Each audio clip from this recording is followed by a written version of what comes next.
जब एक दिन अचानक स्मिता ससुराल को छोड़कर बड़े भैया के घर आ गई, तब भैया की अनुभवी आंखें सब कुछ समझ गईं। बड़े भैया ने घूर कर देखा तो स्मिता सिकुड़ गई। कितनी कठिनाई से इतने दिनों तक रटा हुआ संवाद बोल पाई थी। अब बोलकर भी लग रहा था कि कुछ नहीं बोली थी। बड़े भैया से आंख मिलाकर कोई बोले, ऐसा साहस घर में किसी को ना था। क्या बोला तूने, जरा फिर से कहना, बड़े भैया ने गंभीरता से कहा। कह तो दिया एक बार, स्मिता का स्वर लड़खड़ा गया। कोई बात नहीं, बड़े भैया ने संतुलित स्वर में कहा। एक बार फिर से कह, अक्सर दूसरी बार कहने से अर्थ बदल जाता है। स्मिता ने नीचे देखते हुए कहा, मुझे अनिल से शादी करनी है। ये अनिल वही है ना जो कुछ दिनों पहले यहाँ आया था? बड़े भैया ने पूछा। जी हाँ, और वो बंगाली है? बड़े भैया ने एक एक शब्द पर जोर देते हुए पूछा।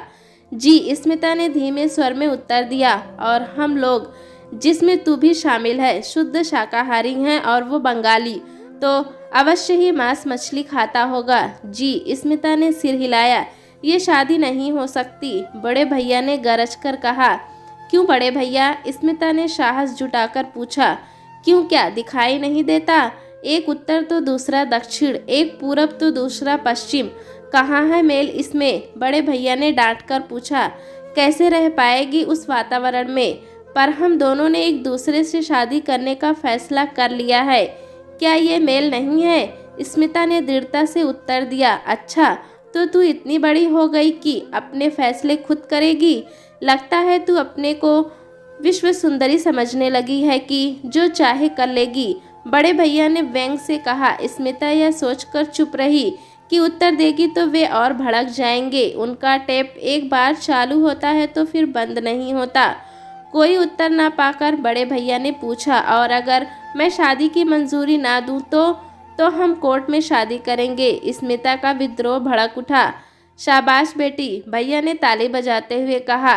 तूने मेरी इज्जत रख ली। अगर मैं शादी के लिए हामी भर देता हूँ तो लोग हजार सवाल करेंगे। मैं जवाब देते देते थक जाऊंगा। स्मिता को सहसा विश्वास नहीं हुआ कि बड़े भैया समर्थन कर रहे हैं या तीख व्यंग बाढ़ छोड़ रहे हैं।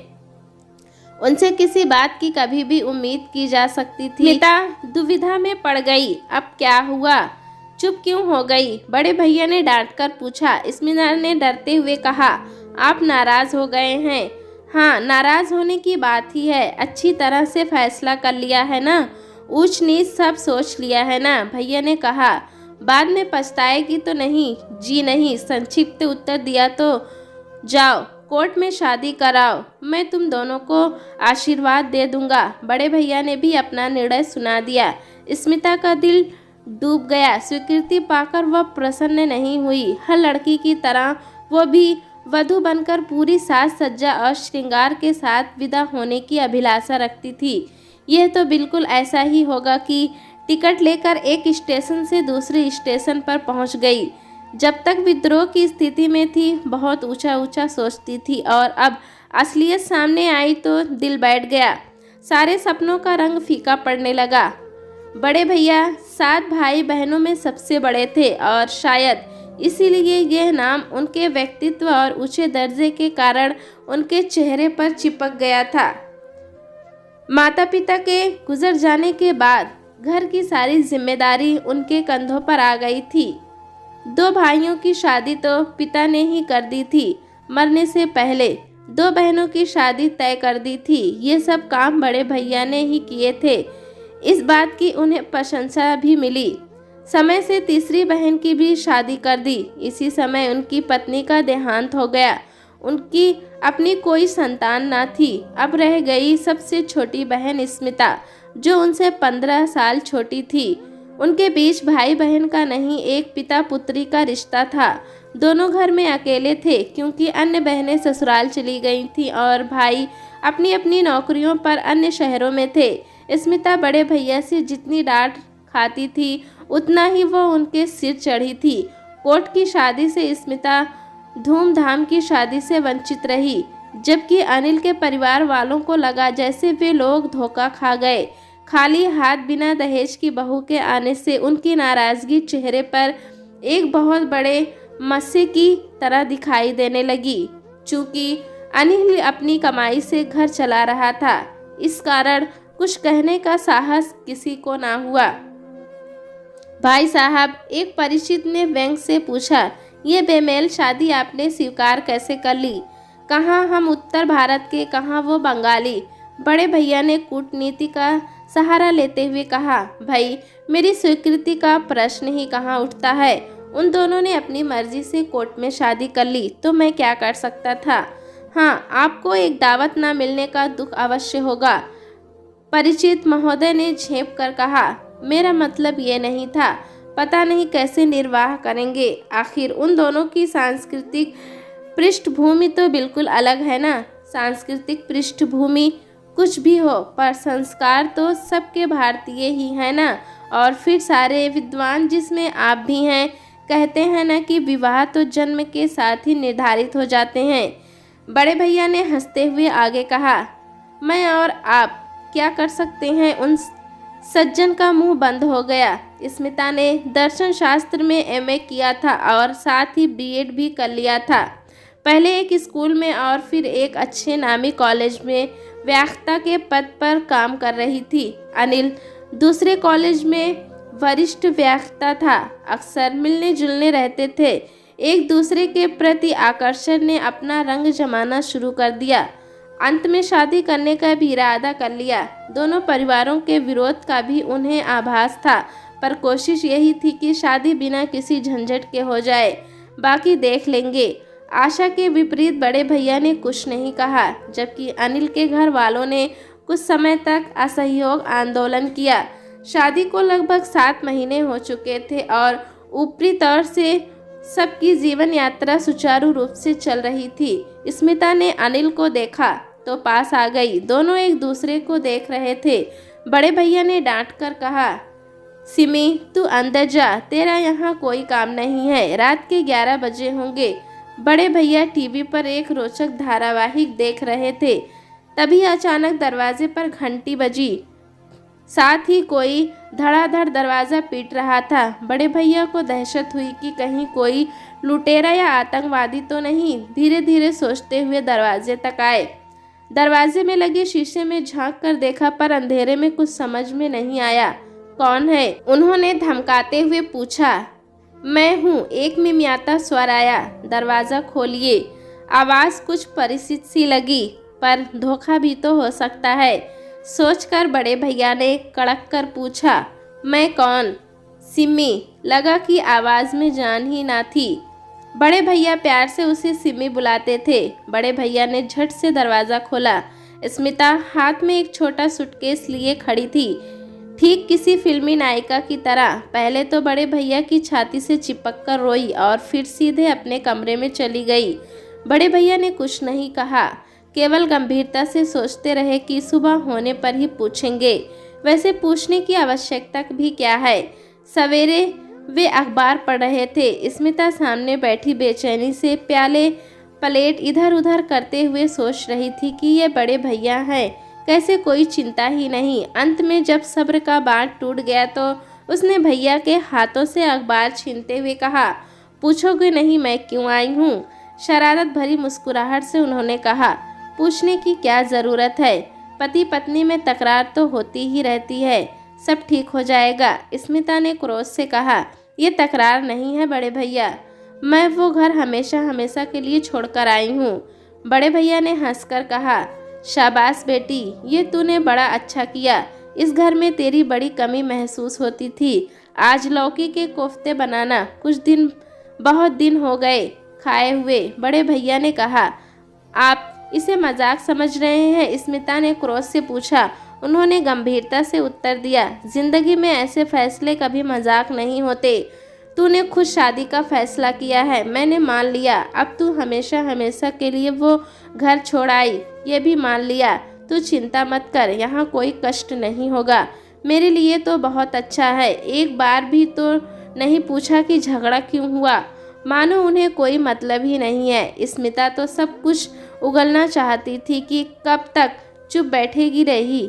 अचानक वो सिसकने लगी, रोते रोते बोली, बड़े भैया, उन्हें बहू नहीं एक नौकरानी चाहिए। दिन भर घर में चक्की की तरह पिसती रहती हूँ, पर किसी को मेरी परवाह नहीं। किसी से क्या मतलब? भैया ने अनजाने बनते हुए पूछा। कहा ना किसी को भी, स्मिता ने चिढ़कर। पर तू कॉलेज पढ़ाने तो अब भी जाती है ना? बड़े भैया ने पूछा। सो तो जाती हूँ, पर मेरे पीछे कोई भी काम नहीं करता, सब हाथ पर हाथ धरे बैठे रहते हैं। तो तू नौकरी छोड़ दे, बड़े भैया ने सलाह दी। रुपया जो कमा कर लाती हूँ, रुपया भी तो उन्हें चाहिए, स्मिता ने तड़क कर कहा। और अनिल का क्या कहना है? पहले तो मेरी ओर से कुछ बोलते भी थे, पर अब माता पिता और बहन के दबाव में उन्होंने भी साथ देना छोड़ दिया है। कहते हैं कि मैं ही परिवार में मिलजुल कर नहीं रहती। अब आप ही बताइए कि क्या मेरी अपनी कोई शख्सियत नहीं है? मेरी अपनी कोई पहचान नहीं है? क्या मुझे अपनी तरह से जीने का अधिकार नहीं है? वो एक ही सांस में कई सवाल कर गई। गंभीरता से विचार करते हुए बड़े भैया ने कहा, ये बात तो ठीक है, अगर इंसान अपनी पहचान ही भूल जाए तो पढ़ाई लिखाई का क्या लाभ? सच ही तेरे साथ बड़ा अन्याय हुआ है। अच्छा किया जो तू वो घर छोड़कर चली आई, हमेशा हमेशा के लिए। स्मिता को समझ न आया कि बड़े भैया ताना दे रहे हैं या समर्थन कर रहे हैं। अक्सर ऐसी ही दोहरी बात करते हैं, उनको समझना बड़ा मुश्किल है। अब मैं क्या करूं? स्मिता ने उलझन में पड़कर पूछा। करना क्या है? आराम से यहाँ रह और चैन की बांसुरी बजा। हाँ, कॉलेज जाना मत छोड़ना, खाली दिमाग शैतान का घर होता है, भैया ने समझाते हुए कहा। और फिर कुछ मुस्कुराते हुए बोले, अब कुछ नाश्ता वास्ता भी मिलेगा? स्मिता ने तने हुए चेहरे पर मुस्कान की लहर दौड़ गई। बड़े भैया कभी नहीं बदलेंगे। 7 दिन हो गए। स्मिता के खिले हुए मुखड़े पर चिंता की लकीरें उभरने लगीं। बड़े भैया के समर्थन और आश्रय प्रदान ने उसे बड़ी तसल्ली हुई थी। पहले तो यही सोचा था कि देखते ही वो डांटेंगे और फटकार लगाएंगे, बुरा भला कहेंगे, पर ऐसा कुछ नहीं हुआ। आखिर बड़े भैया को छोड़कर उसका था ही कौन? क्या बात है, बड़ी परेशान लग रही है। कुछ तो नहीं? कुछ तो है। वे मुस्कुराए। स्मिता ने झिझकते हुए कहा, आप वहाँ कहलवा दीजिए कि मैं यहाँ हूँ और बड़े आराम से हूँ। उन्होंने कहा, मैं क्यों कहूँ ऐसा? पर लगता है तेरे दिल में अनिल के लिए कुछ जगह है, इसीलिए परेशान है। स्मिता ने झल्लाकर कहा, मुझे कोई परवाह नहीं उन लोगों की। क्या उनको मेरी परवाह है? इसीलिए तो कहता हूँ, बड़े भैया ने हंसकर कहा। जब एक बार फैसला घर छोड़ने का कर लिया तो अब उसी पर अटल रहे। स्मिता चुप हो गई। इतवार का दिन था, छुट्टी के हिसाब से सब काम धीरे धीरे हो रहा था। घंटी बजी तब स्मिता अपने कमरे में थी। मेहरी के सिवा कौन होगा? वो भी तो आराम से आएगी। बड़े भैया ने धीरे धीरे उठकर दरवाज़ा खोला। तुम? बड़े भैया ने चौंक कर पूछा। यहाँ क्यों आए हो? स्मिता से मिलने, अनिल ने झेपते हुए कहा। वो तुमसे नहीं मिलना चाहती, कहकर उन्होंने तड़ाक से दरवाज़ा बंद करने की नाकामयाब कोशिश की। बड़े भैया, अनिल ने बड़े सम्मान से कहा, आपसे तो बात कर सकता हूँ या आप भी मुझसे बात नहीं करेंगे? भैया ने सोचते हुए कहा, हाँ मैं तुमसे बात कर सकता हूँ, पर याद रखना मुझे तुम मूर्ख मत समझना। अनिल ने झुककर उनके घुटने छूते हुए कहा, ऐसी ज़रूरत कर सकता हूँ क्या? ठीक है, अंदर आ जाओ। स्मिता ने अनिल को देखा तो पास आ गई। दोनों एक दूसरे को देख रहे थे। बड़े भैया ने डांट कर कहा, सिमी तू अंदर जा, तेरा यहाँ कोई काम नहीं है। स्मिता सहम कर अंदर चली गई।